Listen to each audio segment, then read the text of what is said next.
Assalamualaikum warahmatullahi wabarakatuh. Perkenalkan, nama saya Heni Rusmania dengan NIM 2111254B. Saya dari kelas 5B Rek Karyawan.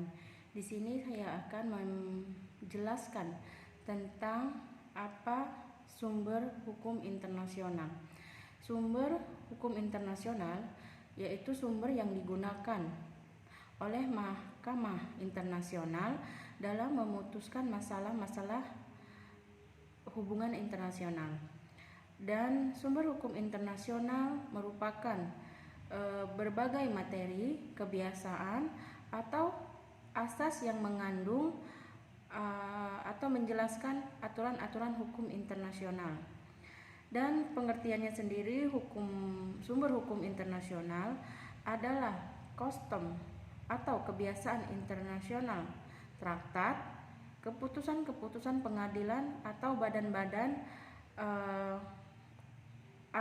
arbitration, juristik work atau karya-karya yuridis, dan keputusan atau ketetapan organ-organ lembaga internasional. Sedangkan sumber hukum yang digunakan oleh Mahkamah Internasional dalam memutuskan masalah-masalah hubungan internasional dibagi menjadi dua. Yang pertama yaitu sumber hukum formal. Dari sumber hukum formal, pengertiannya bisa ada sumber dari mana untuk mendapatkan ketentuan-ketentuan hukum internasional. Dan yang kedua, sumber hukum material, yaitu membahas materi tentang substansi dari pembuatan hukum atau prinsip-prinsip.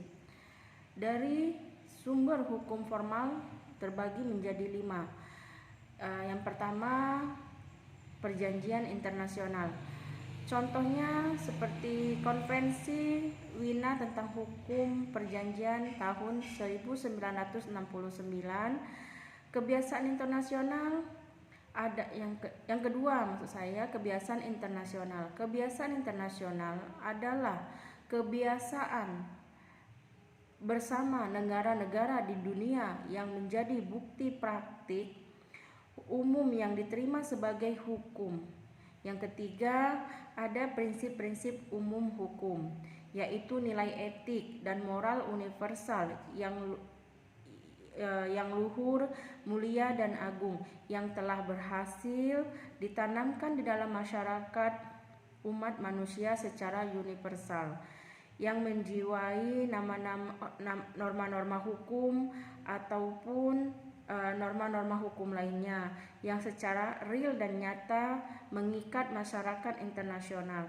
Yang keempat, keputusan pengadilan.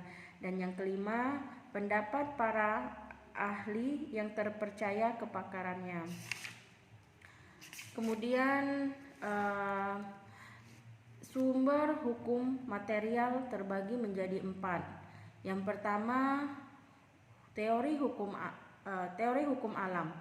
Di sini menegaskan kekayaan intelektual merupakan milik sang kreator, sehingga merupakan keniscayaan jika kepada sang kreator diberikan perlindungan terhadap setiap hak yang melekat pada ciptaan dan invensinya. Yang kedua, ada teori objektivis. Dan yang ketiga, teori kedaulatan.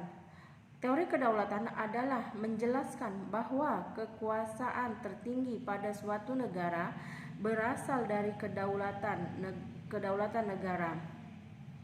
Menurut teori ini, negara mempunyai hak untuk membuat suatu aturan hukum yang berfungsi untuk menjaga keteraturan yang ada di dalam suatu negara. Dan yang kelima, teori fakta kemasyarakatan.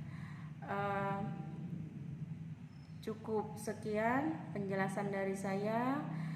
Saya Heni Rusmania mengucapkan banyak terima kasih. Bila ada kesalahan dan kekurangan, saya mohon maaf. Wassalamualaikum warahmatullahi wabarakatuh.